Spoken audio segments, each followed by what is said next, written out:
Today, Zach and Tori Roloff's house caught fire today. Zach Roloff's conditions is very critical, she admitted.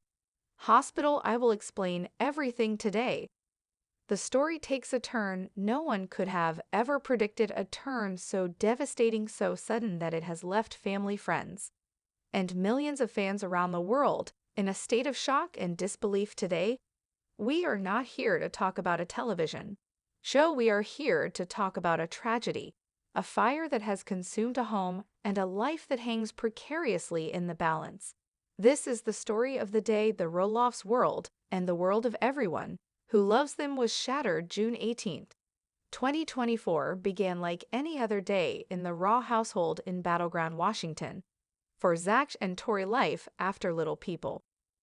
Big World was a new chapter they had embraced with open arms, their stunning custom-built home a testament to their hard work and a sanctuary for their three beautiful children. Jackson, Leela, and Joe was a world away from the constant cameras and public scrutiny of the farm. It was their private paradise, a place where they could simply be a family. Tori, ever the loving chronicler of their lives, had shared snippets of their blissful existence with her millions of followers. Just a day before, she had posted a video of Jackson, now a confident and curious 7-year-old, teaching his younger sister Leela how to build a Lego castle. Zach could be heard in the background laughing, his voice a warm and familiar presence. It was a picture of domestic tranquility, a portrait of a family living their dream. Their neighbor Sarah Jenkins recalls seeing Zach that very morning. Sarah Jenkins' neighbor speaking, he was out on his lawn bright and early. He always is, meticulous about his yard. He was just Zach. He waved, gave that big friendly smile of his. I asked him how the family was, and he just beamed. He said, "Couldn't be better, Sarah, just soaking it all in." Those were his words. Soaking it all in. It's just so hard to believe that only a few hours later, everything would be gone. But as the day wore on, a change began to creep into the idyllic summer atmosphere. A heat wave, which had been blanketing the Pacific Northwest for days, reached its peak. Temperatures soared to record highs, and a dry, vesty wind began to pick up, rattling windows and whipping through the tall pine trees that surrounded the Roloff property. It was the kind of day that makes you feel on edge, the kind of day where the air itself seems to buzz with a nervous energy. Inside the Roloff home, the family was taking refuge from the oppressive heat. Tori would later tell investigators that she had been feeling uneasy all afternoon, a mother's intuition perhaps, or just the unsettling nature of the weather. She had busied herself with the kids, trying to keep them entertained indoors. Zach, ever the handyman, was in the garage.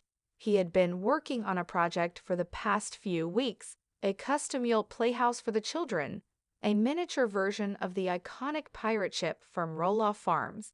It was a labor of love, a piece of his own childhood that he wanted to pass down to his own kids. The garage, a spacious 3-car structure attached to the main house, was his domain.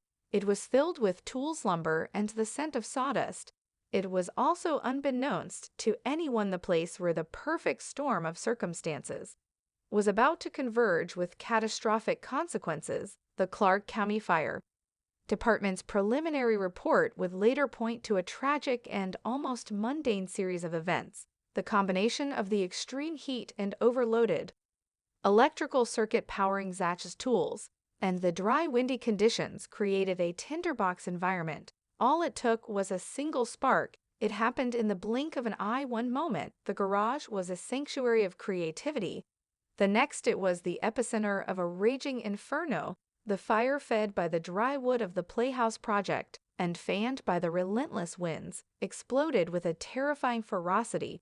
Tori was in the living room with the children. She heard a loud pop, followed by a strange sizzling sound. Then the power flickered and died. The smoke detectors, their shrill cry, a sound that will forever haunt her nightmares, began to scream. Her first thought was for her children. Her second thought was for her husband. Timeline: 4:15 p.m. A neighbor reports hearing a loud bang from the direction of the Roloff property. 4:17 p.m. Tori Roloff makes a frantic 911 call. Her voice is barely audible over the sound of the smoke alarms. 4:18 p.m. Zach, who had been in the garage, emerges from the side door. He is covered in soot, and it is clear he has been injured. What happened in those first few moments is a testament to the incredible courage of both Zach and Tori. Her heart, pounding with a terror she had never known, gathered her 3 children. Jackson, brave and protective of his